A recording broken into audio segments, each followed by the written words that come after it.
Coming up, MTV Movies sits down with the cast of Eternals. I've been preparing for this my whole life.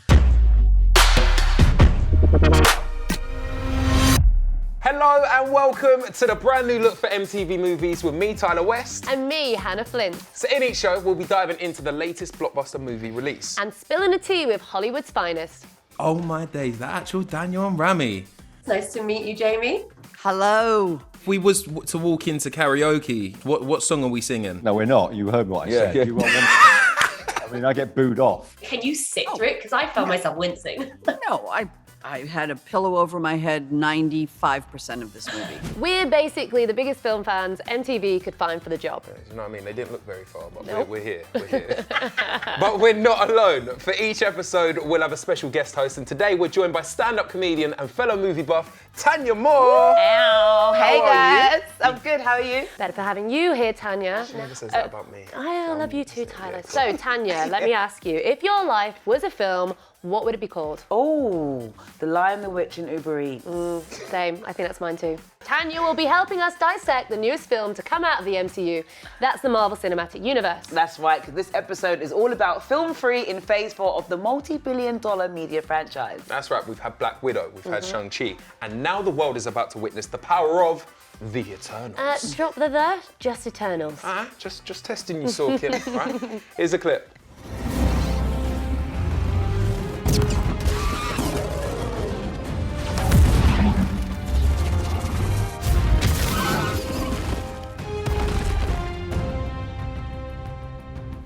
So I'm putting it out there. I'm a major Marvel fan, but I'm pretty sure there's people out there who won't have heard of the Eternals. So let's get into the basics. Who are they, and where have they been on this sacred timeline of the MCU? Yeah, well, the film takes place around 8 months after the events of Avengers Endgame. Thanos has been defeated, Iron Man's been deaded off, and Steve Rogers is some old brother as well. Right? But the Eternals themselves have been knocking around for about 7,000 years. Yeah, that's a lot of spare time. What do you even do for 7,000 years? Watch Catfish and then learn how to catfish. True, yeah. My name's actually Jefferson, it's not Tyler. Wait. Surprise! Security! Yeah, but the Eternals have been on Earth for 7,000 years, but they have been laying low because their creators, the Celestials, said not to engage in human conflict. Yeah, it's responsible parenting. That I is. like it. Yeah. I like it a lot. Yeah, but think of everything they could have helped out with. I mean, Thanos wouldn't even have been a problem. Ultron would have been done quick, fast. Yeah, Jay-Z and Kanye wouldn't have had that issue. If they didn't have that beef, Watch the Throne 2 would be out by now, right? Instead of Paris, we'd be in Dagenham, living it out. The Eternals stitched us up, guys. They stitched us up. I was like, let's not stick to the rules. But then in Endgame, everything changed. Hulk just went boom, yeah, and then this cosmic energy was created, and that essentially like opened the door to some absolute beasts called the Deviants, who are arch enemies of the Eternals. And then brothers came in and just tore it all down. Just a mess. It was pure carnage. I mean, at least Thanos had some sort of moral code. He was an eco-warrior, right?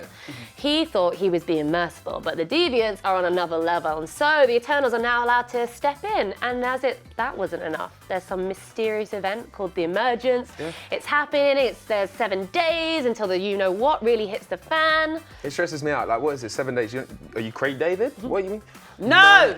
We don't have the rights. It's a great song. It's a great song. So let's find out what the cast had to say when I interrogated them about the Eternals being late to the party.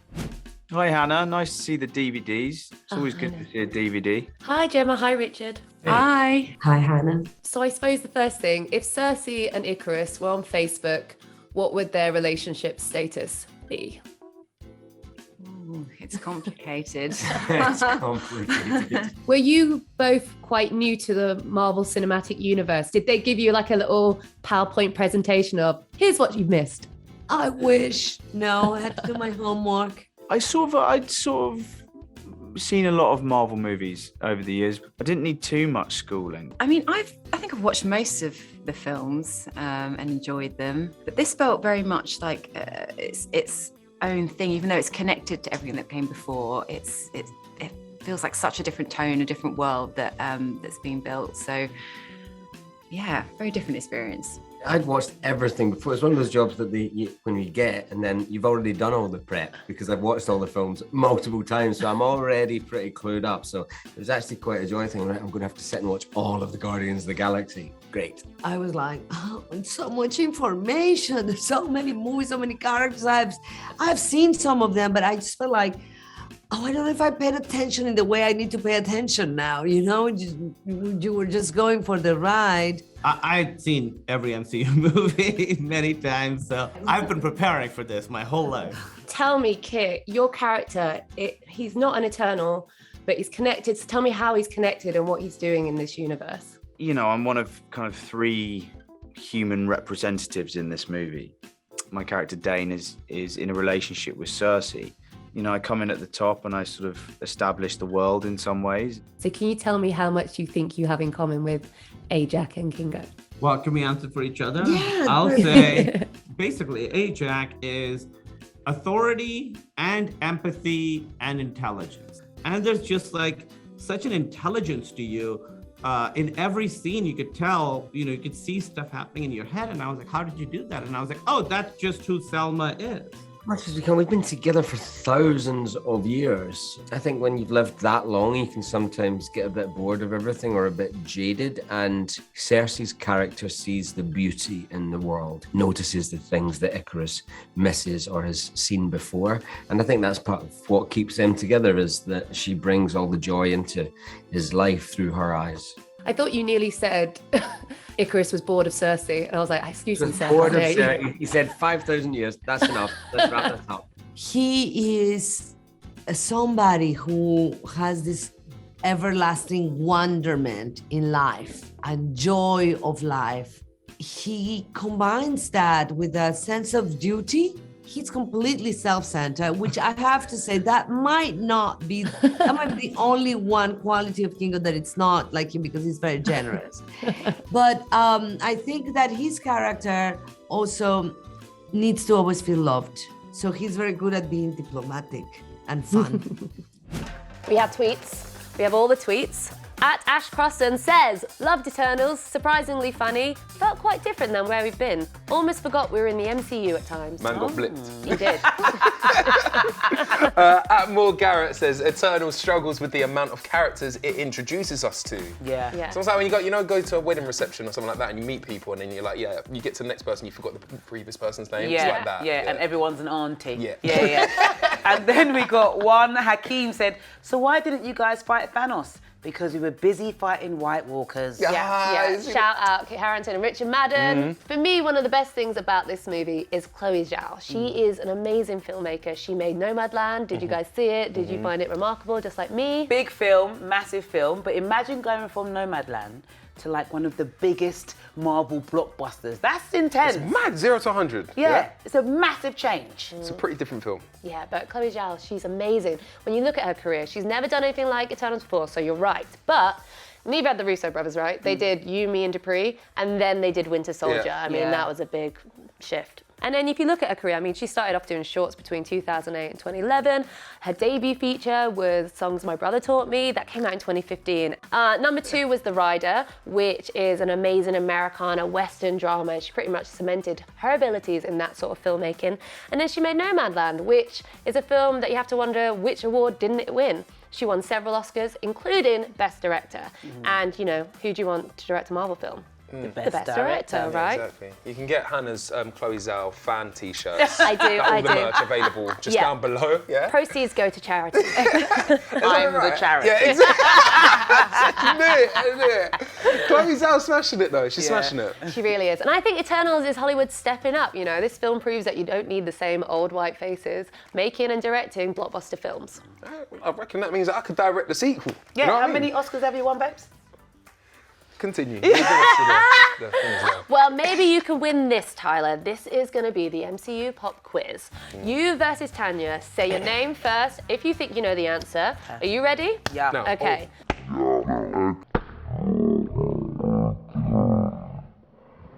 You go. Well, while he recovers, you guys play along too. Let us know in the comments how you did. Right, are you ready? Yes. Okay, let's go. Which film comes first chronologically in the MCU? Captain America or Captain Marvel? Tanya. Captain America. Correct. I tried to get my words up with a slut. Yeah. You lodged it. Oh, any excuse. Okay, next one. Which non-Avengers MCU film has the highest gross? Is it Guardians of the Galaxy or Black Panther? Tyler. Black Panther. Correct. Oh my God, guys. Tiebreaker situation. Okay, final one. Which MCU film had the smallest budget? Was it Ant-Man or The Incredible Hulk? The Incredible Hulk. Incorrect.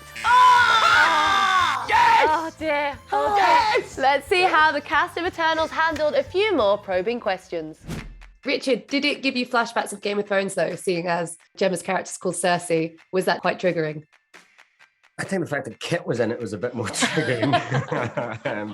The Cersei is spelt differently in this film, so no triggering for me. Yeah, and kind of less murderous as well. And less murderous. Less incestuous. Yes. Shame. With the jokes, Kamal, did you get a bit of freedom to kind of run a few options when you were doing some of the scenes? Because they were just so witty. I loved it. Oh, thank you. Yeah, I mean, with some of the jokes, I mean, Chloe set up these characters and relationships and situations so well that in those situations, doing improv is actually very easy. The comedy in a movie like this can go very wrong if it's too big. It can really puncture the stakes. So it was always about giving Chloe a bunch of different options. There were certainly some takes where she would be like, say something different every time and don't tell me what you're gonna say. And you do like 10 takes. It's so difficult to do that. It's like get up on a stage and do stand-up. Yeah. Except in a Marvel movie. Yeah, but I loved it. I love the freedom because you know why? It's the safety to fail. Because she's like, it doesn't matter if you don't get it right. We'll just do it again. Who is your favorite Marvel superhero? Ant-Man. I just love Paul Rudd. I think he's just charismatic and funny and real.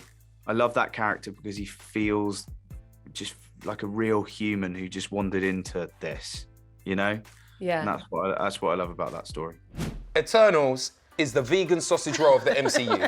Yeah, like quite simply, it's a game changer. A whole new crew of superheroes. Just think of the spin-offs. Think of the coin. Like, no wonder Angelina Jolie is in it. She's been waiting 7,000 years for more coins. Yeah, but she also has 7,000 kids to put through college. Yeah. So, but you're right, Tyler. Phase 4 is only going in one direction. So what do you guys think of Marvel's latest release, Eternals? Let's see your comments below. And don't forget to like, subscribe, and tap that notification bell for the best movie-related content on YouTube. Until next time.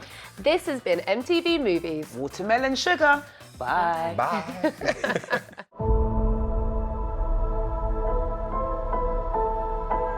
We're Eternals. We came here 7,000 years ago to protect humans from the deviants.